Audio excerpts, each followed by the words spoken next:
Stock market में किसी के पास ऐसी कोई जादू की छड़ी नहीं है कि आपका कैपिटल डबल हो जाए, आपको ऐसी कोई ज्ञान की बात मिल जाए कि आपका कभी लॉस ना हो। मैंने खुद इतना सीखा है, सीखता रहता हूँ, आए दिन कुछ ना कुछ नया सीखता रहता हूँ।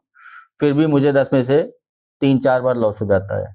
और ये अलग बात है कि मेरा लॉस छोटा होता है, प्रॉफिट बड़ा होता है, तो ओवरऑल प्रॉफिट ठीक-ठाक हो जाता है। तो हम लोग सीख के मार्केट को सिर्फ़ और सिर्फ़ प्रिडिक्ट कर सकते हैं कि ऊपर जाएगी, नीचे जाएगी, कैलकुलेशन कर सकते हैं। 100% कुछ नहीं कर सकते। इसी बात पे मुझे अपने बचपन की एक बात याद आ गई। जब हम लोग 10th क्लास में थे, तो बोर्ड एग्ज़ाम से पहले पता ये चला, अब नए-नए गए थे बोर्ड एग्ज़ाम में। अच्छा, आज से 20 साल पहले की बात है, तो उस समय इतने अवेयरनेस भी नहीं थी, इंटरनेट वगैरह भी नहीं था। तो वहाँ सीनियर्स ने बताया कि एक कोई बुक आती है, उसमें 10 साल के सॉल्व्ड पेपर्स होते हैं और आखिर में कुछ 4-5 अनसॉल्व्ड पेपर भी होते हैं। तो हम लोग उस बुक को ले आते थे, हर सब्जेक्ट की बुक मिलती थी।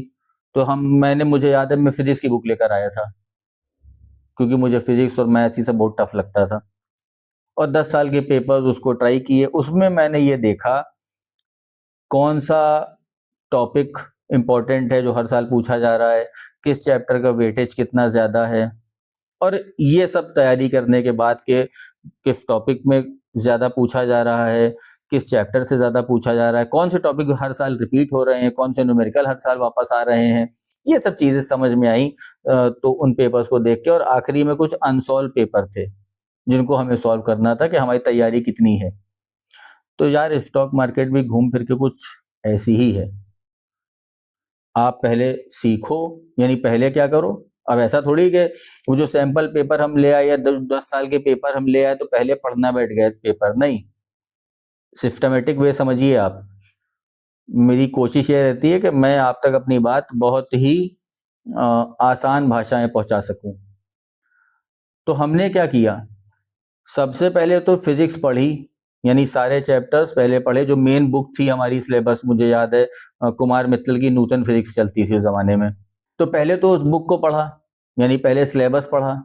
सिलेबस पढ़ने के बाद 10 साल के जो पेपर थे पिछले 10 साल के, उनको सॉल्व किया।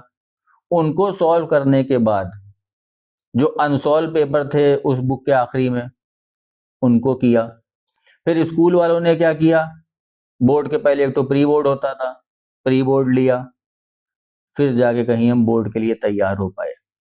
इतनी तैयारी की थी, आपने भी की होगी, चाहे जिस बोर्ड से आप पढ़े हो, यूपी बोर्ड हो या एसएससी सीबीएसई, उससे कोई मतलब नहीं है, इतनी तैयारी आपने की जरूर होगी। तो भाई मार्केट कुछ ऐसी ही है। पहले आप अपना सिलेबस तैयार करिए, यानी आप देखिए कि आपको क्या पढ़ना है। आपको मालूम होना चाहिए कि ये इंडिकेटर पढ़ना है, ऐसे सपोर्ट निकालना है, ऐसे रेजिस्टेंस निकालना है, ये कैंडलस्टिक पैटर्न होती है, इसको ऐसे देखना है, इसमें कौन सा टाइम फ्रेम लगाना है, ये सारे, यानी सिलेबस पहले तैयार करिए। फिर उसके बाद जो 10 साल के पेपर हैं पिछले, यानी मार्केट की भाषा में कहें तो बैक टेस्टिंग करिए मार्केट में कि जो आपने पढ़ा है वो कितना काम कर रहा है। उसके बाद जो मैंने बताया कि बुक में 5-6 पेपर थे अनसॉल्व, तो आप यहाँ पर क्या करेंगे, अब आप पेपर ट्रेडिंग करेंगे, प्री बोर्ड देंगे अपना, देखें कितने मार्क्स आपको मिल रहे हैं, कितना आप सक्सेसफुल हो रहे हैं। फिर आप आइए मार्केट में, आखिरी स्टेप। और यहाँ लोग क्या करते हैं बॉस, पहला स्टेप ही है, कूद जाते हैं मार्केट में, लॉस हो जाता है, फिर बैठते हैं, ला यार सीखा जा जरा कैसे कैसे देखना है, कौन सा इंडिकेटर देखना है, कौन सा चार्ट देखना है। अब देख रहे हैं फेल होने के बाद। सीक्वेंस से चलिए, जो सीक्वेंस आपने पढ़ाई में इस्तेमाल किया, ये भी पढ़ाई है एक तरह की, इसको आप हल्के में ना लें। जितनी अच्छी आपकी तैयारी होगी, उतना मस्त आपका एग्जाम होगा, उतना अच्छा आपका रिजल्ट आएगा।